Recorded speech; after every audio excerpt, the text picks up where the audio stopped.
Doctor, you hit on the third leading cause of death in the United States, and I'm sure most of us could figure it's either heart-related or cancer or diabetes, things like that. Can you clue us into what that is and why?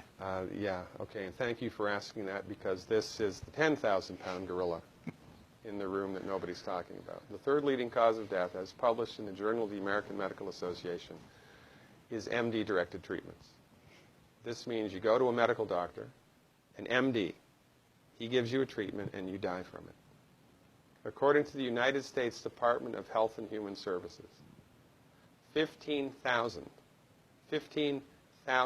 Medicare patients a month are killed by MD treatment, and nobody goes to jail. A handful of terrorists fly 2 planes into the Twin Towers. 3,500 people die, and we go to war. But 15,000 people a month are killed by medical doctor treatments, and we don't bat an eyelash. This is because we have been, I don't want to say brainwashed, that's not the correct term, but we have been, for the last 100 years, kind of led into this false belief. You know, I think it was Marcus Welby that started it, that the medical doctor is king and knows everything about everything. And really, you need to just shut up and follow your medical doctor's advice. Most people in the United States have no idea at all of the history of the evolution of medicine in the United States. In the early 1900s, it was a relatively level playing field between the chiropractors, the osteopaths, the homeopaths, and the MDs. In 1915, 1920, there was something called the Flexner Report. The Carnegie Corporation funded this man named Abraham Flexner. He went all around the country, and he went on stagecoach and train and horseback. This was before the interstate highway system, right? Took Flexner 5 years to do this. He went all around the country and did an inventory of all of the medical schools that prescribed drugs. He brought the list back to the Carnegies, who owned drug companies, and then the Carnegies and the Rockefellers gave millions of dollars of free money to the medical schools and hospitals in the United States that were prescribing drugs. That was the beginning of the end. After the Flexner Report, there was no more level playing field in the United States.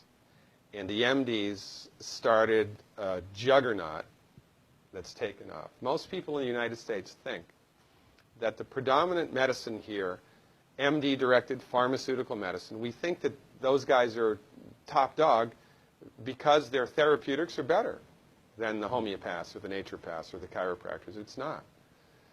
They're in the driver's seat because of political and financial coalitions that were built at the turn of the century that most people have no idea of at all. And it's a gigantic problem. And I mean, it's crazy, right? It's the third leading cause of death. And yet, when the government makes noise about messing with people's insurance, everybody freaks out. Mm-hmm. And that's a whole other thing to talk about, isn't it? Because what is medical insurance? When you buy medical insurance, what are you doing? You're betting that you're going to get so sick you will not be able to afford it. Mm-hmm. Right? Yeah. Right. And then, so you pay good money every month to gain access to a system of medicine that's the third leading cause of death in the United States. We need our heads examined, quite frankly. That's why we give, Dr. Wallach and myself collectively, we give 400 free lectures a year.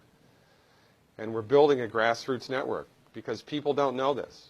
I mean, people, I come to my lectures and they look at me and say, couch potatoes live longer? Medical doctors, the third leading cause of death? You know, what's going on here? We're like the people, you know, in Galileo's time saying, hey, everybody, you know, it's the sun that's at the center of the solar system, not the Earth. Well, hey, everybody, the Earth is round, it's not flat. Or, hey, everybody, slavery's a bad thing. Right? This is we have a social agenda here. Why do we have a social agenda? Because people are suffering needlessly. You wouldn't believe, as God is my witness, you would not believe the things that I've seen people recover from in holistic medicine. The body's ability to fix itself is remarkable. And most of the time, all that the body needs to do that is the raw materials that it needs to do that. And we need to stop eating food that's hurting the body. You know, if you put diesel fuel in an unleaded engine, even if it's a brand new Ferrari, it's going to run like crap if it runs at all. And there's nothing wrong with the car, it just had the wrong fuel. It's the same with the human body. You give the human body the raw materials that it needs, clean up the diet, Superman, Superwoman. And you know, if you don't get to super status, then at least your blood pressure normalizes, at least your arthritis goes away, at least your anxiety and panic attacks go away, and you can sleep through the night.